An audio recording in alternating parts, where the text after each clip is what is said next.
السلام عليكم ورحمة الله وبركاته بسم الله الرحمن الرحيم الحمد لله رب العالمين اللهم صل وسلم وبارك على رسولك سيدنا محمد وعلى آله وأصحاب سيدنا ومولانا محمد വിശുദ്ധ ഇസ്ലാം നമ്മോട് ഖൈറാത്തുകൾ ധാരാളം ചെയ്യാൻ നിർദ്ദേശിച്ച മതമാണ്. നന്മ ചെയ്യുന്നതിന് തടയാൻ ഒരിക്കലും നമുക്ക് അവകാശമില്ല. ആരെല്ലാം അള്ളാഹുവിനെ പുകഴ്ത്തി പറയുന്നുവോ, അള്ളാഹുവിന് തസ്ബീഹ് ചൊല്ലുന്നുവോ, തഹ്മീദ് ചൊല്ലുന്നുവോ, അവകളെല്ലാം നാം പ്രോത്സാഹിപ്പിക്കുക എന്നല്ലാതെ അത് നഷ്ടപ്പെട്ടു പോകുന്ന രൂപത്തിലുള്ള പ്രവർത്തനങ്ങൾ നമ്മുടെ ഭാഗത്തുനിന്നുണ്ടാവാൻ പാടില്ല.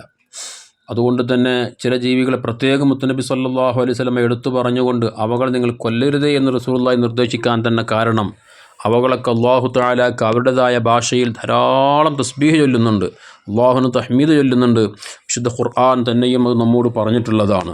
ഖുർആനിൽ അല്ലാഹു തആല പറയുന്നുണ്ടല്ലോ, വ ഇൻ മിൻ ഷൈഇൻ യുസബ്ബിഹു ബിഹംദിഹി വലാകിൻ ലാ തഫ്ഖഹൂന തസ്ബീഹഹും.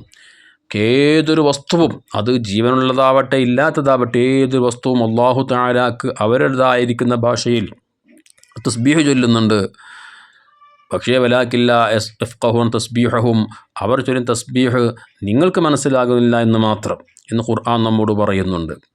ഹബീബായ മുത്തുനബി സല്ലല്ലാഹു അലൈഹി വസല്ലമ തങ്ങൾ നമ്മോട് ഓർമ്മപ്പെടുത്തിയതായി ഇമാം ബൈഹഖി റളിയല്ലാഹു അൻഹു അബ്ദുല്ലാഹ് ബിൻ അംർ റളിയല്ലാഹു അൻഹുവിനെ തൊട്ട് ഉദ്ധരിക്കുന്നതായി കാണാൻ കഴിയും.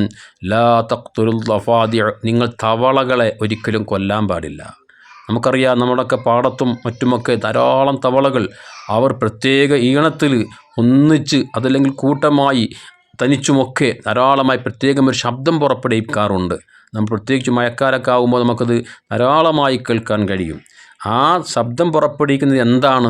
മുത്തുനബി സല്ലല്ലാഹു അലൈഹി വസല്ലം തങ്ങൾ പറയുക, ഫഇന്ന നഖീഖുഹാ തസ്ബീഹുൻ, അവരുടെ ഈ ശബ്ദമുണ്ടാക്കൽ, നമ്മൾ കേൾക്കുന്ന ഈ ശബ്ദം, അത് അല്ലാഹു തആലാക്ക് അവൻ്റെ മഹത്വം വാഴ്ത്തി പറയുകയാണ്. അല്ലാഹു തആലാക്ക് തസ്ബീഹ് ചൊല്ലുകയാണ്. ഖുർആൻ പറഞ്ഞതുപോലെ അവർ അവരുടേതായിരിക്കുന്ന ഭാഷയിൽ അള്ളാഹുവിനെ പുകഴ്ത്തിക്കൊണ്ടിരിക്കുകയാണ്. അതുകൊണ്ട് തന്നെ ഒരിക്കലും നിങ്ങൾ തവളകളെ കൊല്ലാൻ പാടില്ല എന്ന് ഹബീബ് സല്ലല്ലാഹു അലൈഹി വസല്ലം തങ്ങൾ പറയാണ്. എന്നാൽ മറ്റ് പല ഹദീസുകളിലും വന്നതുപോലെ മനുഷ്യന് ഉപദ്രവം ചെയ്യുന്ന ഉപദ്രവകാരികളായ ചില ജീവികളെ കൊല്ലാൻ വേണ്ടി മുത്തുനബി സല്ലല്ലാഹു അലൈഹി വസല്ലം നിർദ്ദേശം നൽകിയിട്ടുണ്ട്. അത് കാരണം അത് മനുഷ്യന് വലിയ ഉപദ്രവം ചെയ്യും, വലിയ ശല്യം ചെയ്യും, വലിയ അപകടങ്ങൾ വരുത്തി വെക്കുമെന്നുള്ളത് കൊണ്ടാണ്. അതൊഴിച്ചാൽ മറ്റുള്ള ജീവികളെ ഒന്നും ഒരിക്കലും അല്ലാഹു തആലാക്ക് തസ്ബീഹ് ചെയ്യുന്ന ഇത്തരം ജീവികളെ, അതല്ലെങ്കിൽ ജീവനില്ലാത്ത വസ്തുക്കളെ തന്നെ നമുക്ക് നശിപ്പിക്കാൻ ഒരിക്കലും അവകാശമില്ല. അനാവശ്യമായ മരങ്ങൾ മുറിച്ച് കളയാൻ പാടില്ല എന്ന വിശുദ്ധ ഹബീബായ സല്ലല്ലാഹു അലൈഹി വസല്ലം തങ്ങൾ നിർദ്ദേശിച്ചതായ ഹദീസുകൾ നമുക്ക് കാണാൻ സാധിക്കും. അതുകൊണ്ട് തന്നെ നമുക്കും ധാരാളമായി പറയപ്പെടുന്ന ജീവികൾ ചൊല്ലുന്നത് പോലെ നമുക്കും തസ്ബീഹ് ചൊല്ലാനും തഹ്മീദ് ചൊല്ലാനും സാധ്യമാകുമ്പോഴാണ് നാമും അല്ലാഹു തആല ഇഷ്ടപ്പെടുന്ന അവൻ്റെ ഇഷ്ടദാസന്മാരിൽ ഉൾപ്പെടാൻ നമുക്ക് സാധിക്കുകയുള്ളൂ. കാരുണ്യവാനായ റബ്ബ് അവൻ്റെ മഹത്വത്തെ ധാരാളം പുകഴ്ത്തി പറയാൻ, അല്ലാഹു തആലാക്ക് ധാരാളം ഹംദ് പറയാൻ, പ്രകടിപ്പിക്കാൻ, അല്ലാഹു തആലാൻ്റെ മഹത്വം വാഴ്ത്താൻ നമുക്കും അല്ലാഹു വലിയ തൗഫീഖ് പ്രദാനം ചെയ്യട്ടെ. ആമീൻ. അസ്സലാമു അലൈക്കും വറഹ്മത്തുള്ളാഹി വബറകാതുഹു.